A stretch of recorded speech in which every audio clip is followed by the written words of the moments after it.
Hi there, my name is Steve Gerhardt, and this is the Unagi Observer. Thank you so much for stopping by and watching this pre-recorded video. Yes, if you watched last week's video, you know this is pre-recorded because I am working on OnCon stuff, a panel, and something that, should it pan out in the future, next year, something wonderful might actually happen.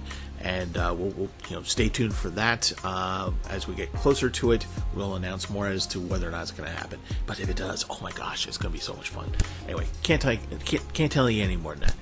So anyway, I promised you all a video, a story really, about a particular bottle of wine, sushi, and a restaurant in Spain. So here is that story. And the protagonist of our story is named Felix Jimenez, and he is a chef. So he is a very talented chef. He's one of those guys who was born with like a freaking spatula in one hand and a knife in the other. I mean, the guy is just really, really good. And he started off at a very young age.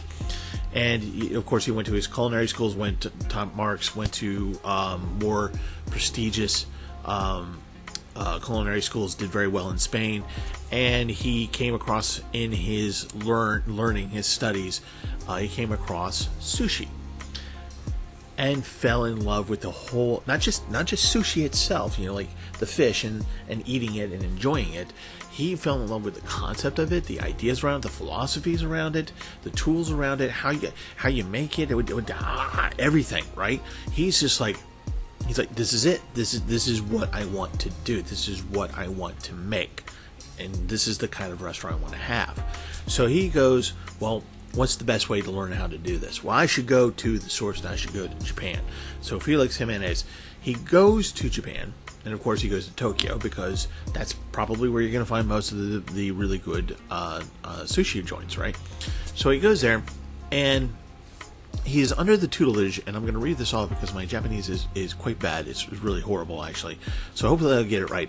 But this sushi grandmaster called Yoshikawa Takamasa.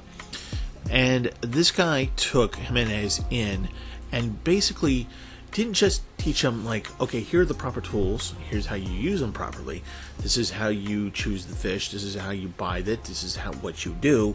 How you make the rice, what kind of dishes, this is how you make side garnish, make things beautiful, the whole nine yards. Not just the technical stuff, but also the philosophy behind it. Why sushi? Why do we make this? How did this come around? The history of it. The art of it, almost like the zen of sushi. So he teaches Felix Jimenez about this so that Felix can eventually open up his own restaurant. Now he works with Takamasa, and they open a restaurant in Japan, and it's very successful. He's doing a good job. He's a head chef there, Jimenez is, but he gets the siren call of his homeland, Spain, and so eventually he knows he has to go back to Spain. So he goes back to Spain, and he's sitting there, and he just loves sushi. This is what he wants to do, and he's just like, I am going to make a high-end, a high-tier, high-end, high-class sushi restaurant here in Spain. Now, we all know that universally speaking, most people like sushi. So you can find a sushi restaurant in just about any place in the world, almost. So it's not that this is the first sushi joint in Japan. It isn't. But what he is aiming for, like I said, is top of the line. If you have seen the movie Kiro Dreams of Sushi, towards the end you actually see his restaurant, and you're surprised by it because it's such a small affair. This is what Jimenez is aspiring to. This is what he wants to do. He wants to make it so high end that it's reservation only, obviously, but there's only going to be in the restaurant 10 seats. Right. 10 seats, just like Kiro's restaurant in Kiro Dreams of Sushi. And so in order to do that, in order to stay in business, he has to be at the top of his game. He has to really make this work and make it, make you want to have a reservation where only 10 people can sit in there at a time. So the food has to be damn good, and the presentation has to be damn good, and everything has to be damn good. One of the things that has to be damn good is what you drink with sushi. Now, obviously, we think of sushi. We don't really think of wine. We think of sake, maybe a Japanese beer, right? A Kirin or a Sapporo or something like that. Maybe. But we don't really think about wine. But he just goes, we need a Spanish flair with the sushi that pairs well with the sushi, with the sashimi, with what I want to do, with my vision, and I need a white wine. Who do I go to? So he goes to the Otaku vineyards, and he says, "Look, I'm making sushi. I'm doing food." Seafood here. And keep in mind that in Spain, seafood is a big component of their culinary. It's not just like, in America we see restaurants of like, oh, chicken, beef, pork, seafood, right? No, it's just in the menu everywhere. So there's no delineation between it and anything else. So this vineyards is like, well, we think we might be able to make something for you. It's going to take a little bit of time. We need to figure this out. But we're going to do a Blanco Rioja. So Rioja is really the name of the region.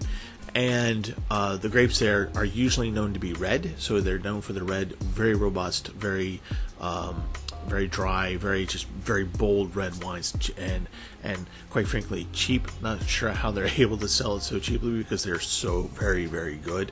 But they go, we're going to do a Blanco Rioja, white Rioja, which is unusual. Not a whole lot of people drink that. And so the vineyard makes this thing, presents it to Felix Jimenez, and he drinks it and he pairs it with his sushi, and it's the bomb. It's what he wants. This is the Spanish part of his dream, his vision of taking Tokyo sushi, bringing it to Spain, but also having that little bit of Spanish flair, right? So here's this Blanco Rioja, and it's kind of unique because he goes, well, everything is in Spanish, so I don't want to do that. I want to call it something else. So what am I going to call it? So before I tell you what he calls it, let me show you the bottle of wine.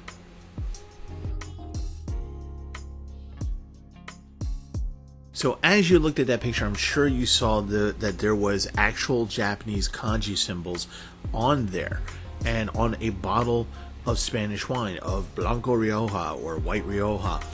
So what were those kanji symbols? What is the name of this bottle of wine? It is Akemi. So the kanji symbols are supposed to be, in particular, mean bright and beautiful. And so that's Akemi, bright and beautiful. So here's this bottle of wine that is very bright and it is beautiful, and it goes so well with the fish. Now, I have this bottle of wine. I actually sell this bottle of wine. I actually got the pleasure of tasting this bottle of wine, and I've had a few bottles of this wine. I can tell you that it is bright and it is beautiful, and it's very, very lovely. It is dry, but it has also got a nice little bit of fruitness to it.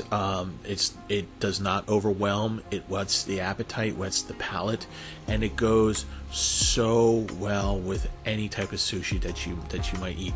As a matter of fact, I probably think it goes a little bit better with just sashimi. Nothing fancy. Just here's your cut of meat, here's your cut of fish, but it goes so well. And it's good on its own. You get it nice and chilled, and you just have this wonderful, just bright, refreshing bottle of wine.